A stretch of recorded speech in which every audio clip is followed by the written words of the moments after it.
प्यारे बच्चों, आज हम कक्षा सप्तमी की संस्कृत की पाठ्य पुस्तक रुचिरा द्वितीय भाग का एकादश पाठ है यानी 11वां पाठ पढ़ने जा रहे हैं, जिसका नाम है विद्याधनम अर्थात विद्या रूपी धन। इस पाठ में विद्या के बारे में कुछ श्लोक दिए हैं।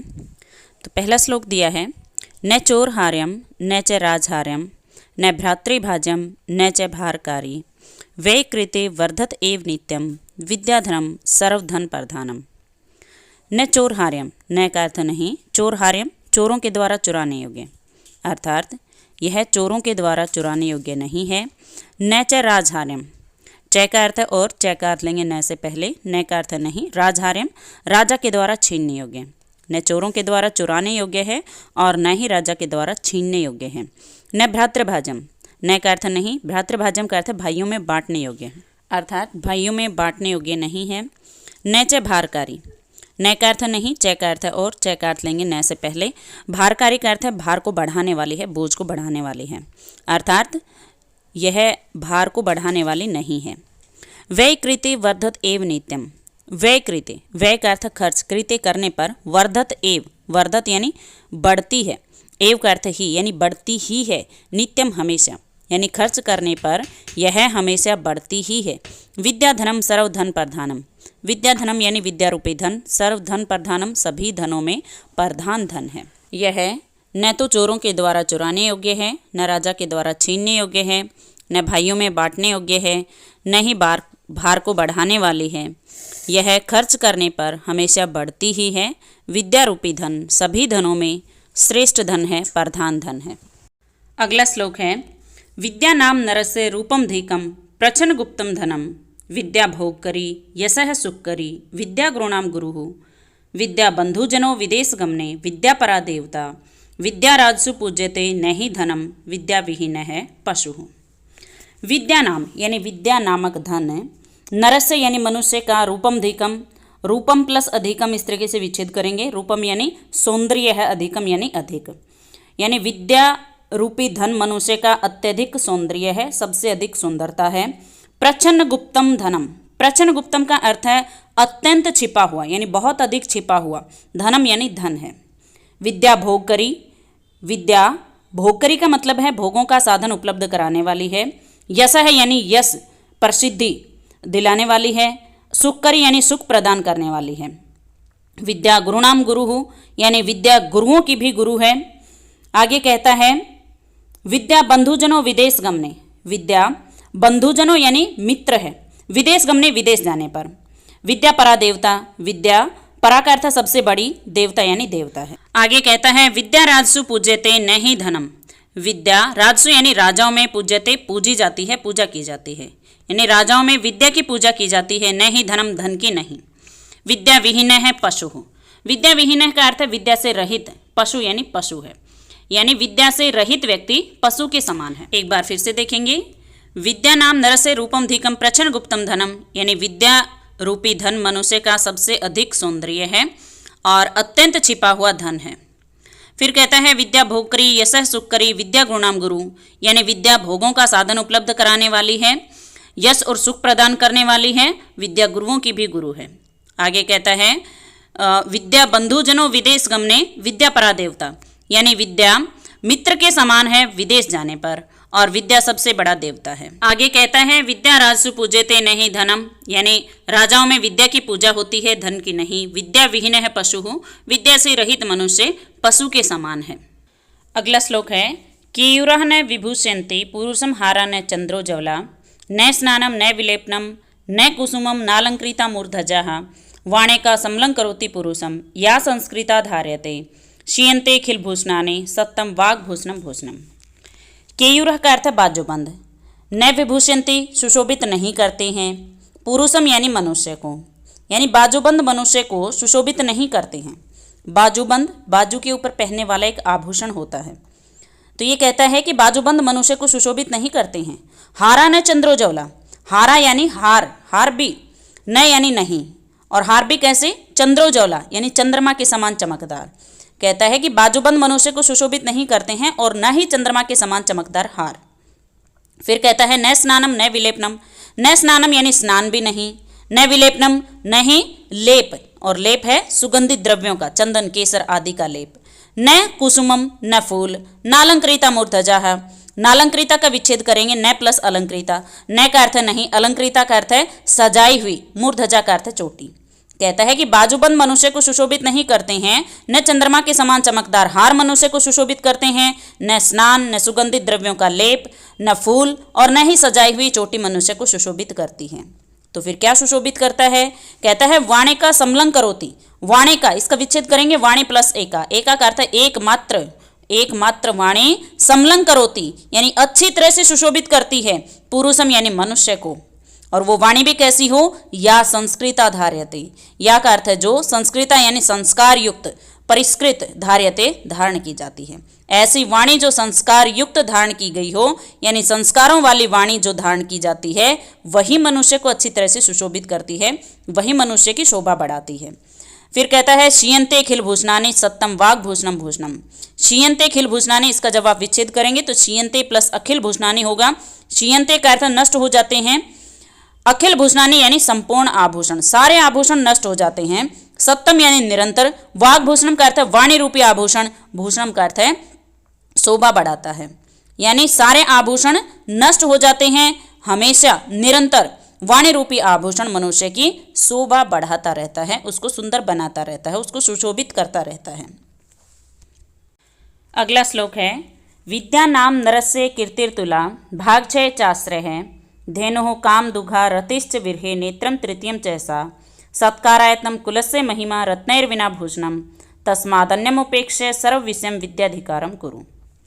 विद्या नाम यानी विद्या नामक धन, नरस्य यानी मनुष्य का, कीर्तिर्तुला, जब इसका विच्छेद करेंगे तो ये बनेगा कीर्ति ही प्लस अतुला। कीर्ति का अर्थ है यश यानी उसकी प्रसिद्धि, उसकी कीर्ति। अतुला का अर्थ है अतुलनीय है, यानी विद्या मनुष्य का अतुलनीय यश है, अतुलनीय प्रसिद्धि है, यानी जिसकी किसी के साथ कोई तुलना नहीं की जा सकती। भाग 6 यानी अच्छे दिन बीत जाने पर। चाश्रय, इसका विच्छेद करेंगे, चय प्लस आश्रय। चय का अर्थ लेंगे भाग 6 शब्द से पहले। आश्रय का अर्थ सहारा है, चय का अर्थ और अच्छे दिन बीत जाने पर सहारा, अर्थात विद्या मनुष्य का अतुलनीय यश है, अतुलनीय कीर्ति है और अच्छे दिन बीत जाने पर सहारा है। धेनु हो कामदुघा, धेनु का अर्थ गाय है, कामदुघा यानी इच्छानुसार फल देने वाली, यानी विद्या इच्छानुसार फल देने वाली गाय है। रतिश्च विरहे, रतिश्च का संधि विच्छेद करेंगे, रति ही प्लस चय। चय का अर्थ है और, चय का अर्थ लेंगे रति शब्द से पहले। रति यानी खुशी है, विरहे का अर्थ है दुख के समय पर, विरह में, यानी विरह में रति है अर्थात दुख के समय पर खुशी है। नेत्रम तृतीयम चैसा, चय का अर्थ है और, चय का अर्थ लेंगे नेत्रम शब्द से पहले। सा का अर्थ है वह और सा शब्द का प्रयोग हुआ है विद्या के लिए, यानी वह अर्थात विद्या। नेत्रम तृतीयम, तीसरा नेत्र है, तीसरी आंख, यानी विद्या इच्छाएं पूर्ण करने वाले, इच्छानुसार फल देने वाली गाय है। विरह में रति है अर्थात दुख के समय पर खुशी है और वह मनुष्य की तीसरी आंख है, तीसरा नेत्र है। फिर कहता है सत्कारायत्नम कुलस्य महिमा रत्नैर्विना भूषणम। सत्कारायत्नम यानी सम्मान का केंद्र है। कुलस्य महिमा, कुल की महिमा है, कुल की शोभा है। रत्नैर्विना भूषणम, रत्नैर्विना का अर्थ है बिना रत्नों वाला। भूषणम यानी आभूषण है अर्थात बिना रत्नों के ही मनुष्य की शोभा बढ़ाता है। आगे कहता है तस्माद अन्यम उपेक्षे सर्व विषम। तस्माद अन्यम उपेक्षे, इसका विच्छेद करेंगे, तस्मात प्लस अन्यम प्लस उपेक्षे। तस्मात यानी इसलिए, अन्यम उपेक्षे यानी दूसरे को छोड़ करके, उपेक्षा का अर्थ है छोड़ करके, और दूसरे किसको छोड़ करके? सर्व विषम यानी सभी विषयों को, अर्थात इसलिए दूसरे सभी विषयों को छोड़ करके विद्याधिकारम कुरु, विद्या पर अधिकार करो। और इसी के साथ पाठ का हिंदी अनुवाद पूर्ण होता है।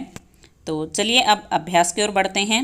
प्रश्न नंबर 1 है उपयुक्त कथनानाम समक्षम आम, अनुपयुक्त कथनानाम समक्षम न इति लिखत, यानी सही कथन के सामने आम यानी हाँ और गलत कथन के सामने न यानी नहीं लिखें। पहला वाक्य है विद्या राजसु पूज्यते, यानी राजाओं में विद्या की पूजा होती है, तो बिल्कुल सही कथन है, आम लिखेंगे। अगला है वाग भूषणम भूषणम न, वाणी रूपी आभूषण शोभा नहीं बढ़ाता है, तो ये गलत है। हमने पढ़ा था वाग भूषणम सत्तम भूषणम, यानी वाणी रूपी आभूषण हमेशा मनुष्य की शोभा बढ़ाता है, तो ये बिल्कुल इसकी विपरीत बात है, तो ये गलत कथन है, न लिखेंगे। अगला है विद्या धर्म सर्व धनेषु प्रधानम, विद्या रूपी धन सभी धनों में प्रधान है, तो ये बिल्कुल सही कथन है, आम लिखेंगे। अगला है विदेश गमने विद्या बंधु जन है न भवती, यानी विदेश जाने पर विद्या मित्र के समान नहीं होती है। हमने इसके बिल्कुल विपरीत पढ़ा था कि विदेश जाने पर विद्या मित्र के समान होती है, तो ये गलत है, न लिखेंगे। अगला है सर्वम विहाय विद्याधिकारम कुरु, सब कुछ छोड़कर विद्या पर अधिकार करो, तो बिल्कुल सही कथन है, आम लिखेंगे। अब प्रश्न नंबर 2 देखें, कहता है अधोलिखिता नाम पदा नाम लिंगम विभक्तिम वचन च लिखत, नीचे लिखे गए पदों के लिंग विभक्ति और वचन लिखें। जैसे पहला है नरस्य, ये पुल्लिंग शब्द है और इसमें षष्ठी विभक्ति एक वचन है। जैसे बालक से बालकस से बनता है, वैसे ही नर से नरस से बना है। अगला है गुरुणाम, ये पुल्लिंग शब्द है, षष्ठी विभक्ति बहुवचन में ऐसा रूप बनेगा, जैसे बालक से बाल का नाम बनता है, गुरु से गुरुनाम बनेगा। अगला है केयूरहा, ये भी पुल्लिंग शब्द है और यहाँ पर प्रथमा विभक्ति बहुवचन है। अगला है कीर्तिम, ये कीर्ति शब्द से बना है, तो ये स्त्रीलिंग शब्द है और द्वितीय एक वचन में ऐसा रूप बनेगा। अगला है भूषणानी, तो ये नपुंसकलिंग शब्द है और प्रथमा विभक्ति, प्रथमा द्वितीय क्योंकि एक जैसी होती है नपुंसकलिंग में, तो प्रथमा द्वितीय दोनों हो सकते हैं इसमें, और बहुवचन है। अब प्रश्न नंबर 3 देखिए, कहता है श्लोकांशान योजित, यानी श्लोकों के अंशों को जोड़ें। जैसे पहला है विद्या राजसु पूज्यते नहीं धनम, तो इसके आगे वाली लाइन थी विद्या विहीन है पशु, यानी राजाओं में विद्या की पूजा होती है, धन की नहीं, और विद्या से रहित व्यक्ति पशु के समान है, तो ये श्लोक नंबर 2 की अंतिम पंक्ति थी। अगला है केयूरह न विभूषयन्ति पुरुषम, यानी बाजूबंद मनुष्य को सुशोभित नहीं करते हैं, तो इसके आगे वाली पंक्ति थी हारा न चंद्रोज्वला, यानी चंद्रमा के समान चमकदार हार भी नहीं, तो ये ख स्तंभ की पहली पंक्ति के साथ इसका मेल हो जाएगा। अगला है न चोरहार्यम न च राजहार्यम, इसके आगे वाली पंक्ति थी न भ्रातृभाजम न च भारकारी, तो ख स्तंभ की दूसरी पंक्ति के साथ इसका मेल हो जाएगा। अगला है सत्कारायतनम कुलस्य महिमा, तो इससे आगे वाली पंक्ति थी रत्नैर्विना भूषणम, यानी सम्मान का केंद्र है, कुल की शोभा है और बिना रत्नों वाला आभूषण है, तो ख स्तंभ की अंतिम पंक्ति के साथ इसका मेल हो जाएगा। अगला है वाणी का समलंग करोति पुरुषम, यानी एकमात्र वाणी मनुष्य को अच्छी तरह से सुशोभित करती है, इसके आगे वाली लाइन थी या संस्कृता धार्यते, जो संस्कार युक्त धारण की जाती है, तो ख स्तंभ की तीसरी पंक्ति के साथ इसका उचित मेल होगा। अगले प्रश्न नंबर 4 देखें, कहता है एक पदेन प्रश्नानाम उत्तराणि लिखत, एक पद में प्रश्नों के उत्तर लिखें। पहला प्रश्न है कह पशु हूँ, यानी कौन पशु है, तो विद्या से रहित व्यक्ति पशु है, तो आप एक पद में उत्तर लिखेंगे विद्या विहीन है। अगला है का भोग करी, यानी कौन भोगों का साधन उपलब्ध कराने वाली है, तो उत्तर लिखेंगे विद्या। अगला प्रश्न है के पुरुषम न विभूषयन्ति, कौन मनुष्य को सुशोभित नहीं करता है, तो तीसरे श्लोक की पहली लाइन थी केयूरः न विभूषयन्ति पुरुषम हारा न चंद्रोज्वला, यानी बाजूबंद मनुष्य को सुशोभित नहीं करते हैं, न ही चंद्रमा के समान चमकदार हार। तो प्रश्न आपसे पूछा है कि कौन मनुष्य को सुशोभित नहीं करते हैं, तो उत्तर हो जाएगा बाजूबंद यानी केयूरः। अगला है का एका पुरुषम समलं करोति, कौन एकमात्र मनुष्य को अच्छी तरह से सुशोभित करती है, तो श्लोक में हमने पढ़ा था वाणी का समलं करोति पुरुषम या संस्कृता धार्यते, यानी एकमात्र वाणी मनुष्य को अच्छी तरह से सुशोभित करती है जो संस्कार युक्त धारण की जाती है, तो इसका उत्तर हो जाएगा वाणी। अगला है कानि छियन्ते, यानी क्या नष्ट हो जाते हैं, तो उत्तर लिखेंगे अखिल भूषणानि, यानी सारे आभूषण। अब प्रश्न नंबर 5 देखें, कहता है रेखांकित पदानि अधिकृत्य प्रश्न निर्माणम कुरुत, यानी रेखांकित पद के आधार पर प्रश्नों का निर्माण करें। जैसे पहला वाक्य दिया है विद्या विहीन है नरः पशु अस्ति, इसमें रेखांकित पद है नरः, इसके आधार पर आपको प्रश्न का निर्माण करना है।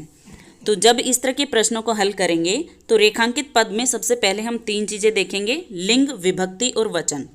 तो नरः लिंग के आधार पर पुल्लिंग शब्द है और इसमें प्रथमा विभक्ति एक वचन का प्रयोग हुआ है। अब आप इसे किम से रिप्लेस कर देंगे। किम का पुल्लिंग शब्द रूप प्रथमा विभक्ति एक वचन में शब्द बनता है कह, तो नरः शब्द कह से रिप्लेस हो जाएगा और प्रश्न का निर्माण इस तरह से हो जाएगा विद्या विहीन है कह पशु अस्ति, और अंत में जहाँ पूर्ण विराम है वहाँ पर आ जाएगा प्रश्नवाचक चिन्ह।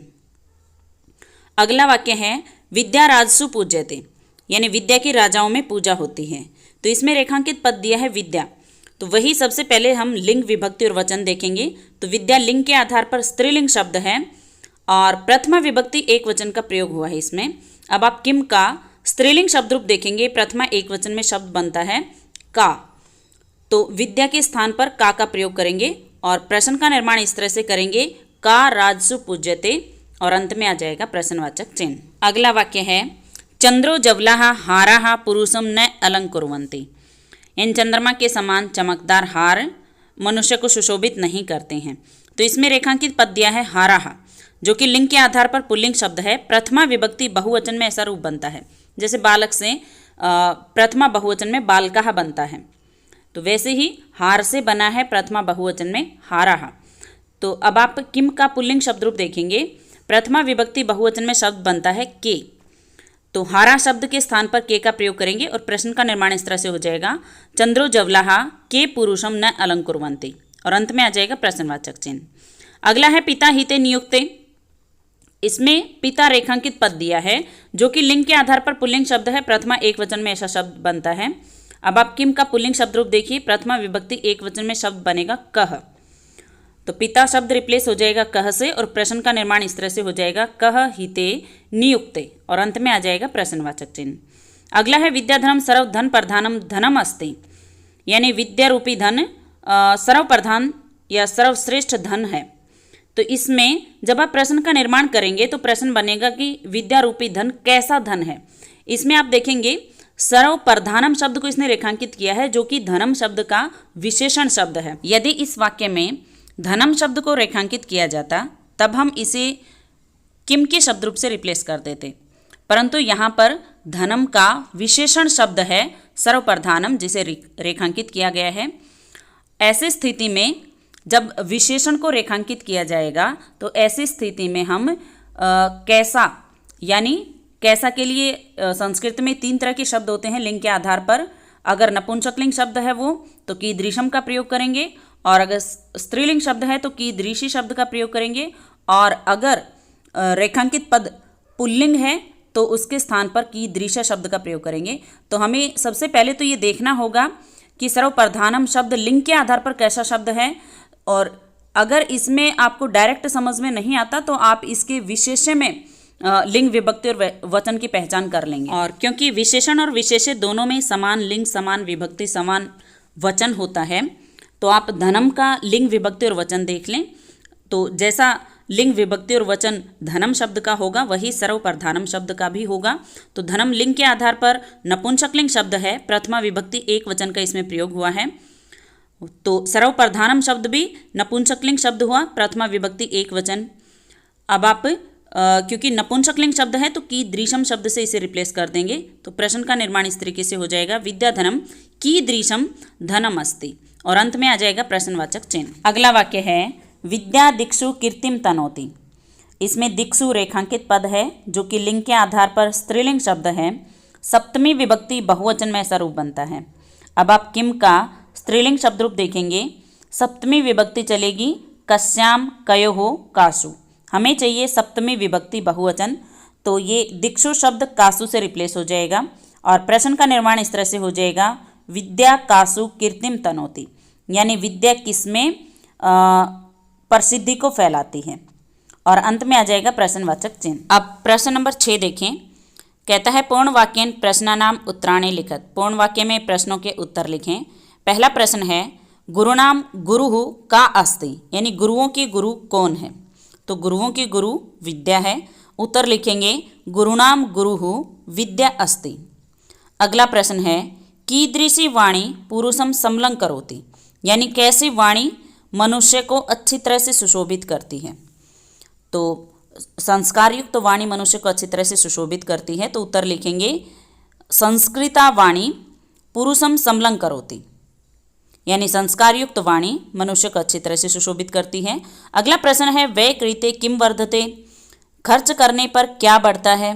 तो खर्च करने पर विद्या रूपी धन बढ़ता है। उत्तर लिखेंगे व्यय कृते विद्या धनम वर्धते। अगला प्रश्न है भागक्षय आश्रय है कह, यानी अच्छे दिन बीत जाने पर कौन सहारा होता है।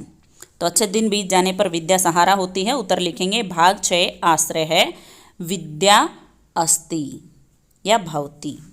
प्रश्न नंबर 7 देखिए। कहता है मंजूषाता है पुल्लिंग स्त्रीलिंग नपुंसकलिंग पदानि चित्वा लिखत। मंजूषा से पुल्लिंग स्त्रीलिंग और नपुंसकलिंग शब्दों को चुन करके लिखें।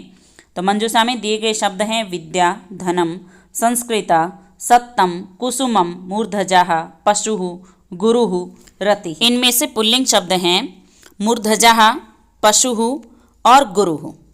इसके बाद स्त्रीलिंग शब्द हैं विद्या, संस्कृता और रतिः।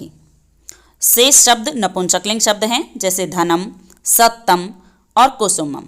और इसी के साथ पाठ का अभ्यास पूर्ण होता है। अगर किसी विद्यार्थी को पाठ के अनुवाद और अभ्यास से संबंधित किसी भी तरह का कोई डाउट है तो कृपया कमेंट बॉक्स में लिख करके अपना डाउट अवश्य पूछें। वीडियो पसंद आए तो वीडियो को लाइक करें, शेयर करें और चैनल को सब्सक्राइब करें। वीडियो देखने के लिए आप सभी का बहुत बहुत धन्यवाद।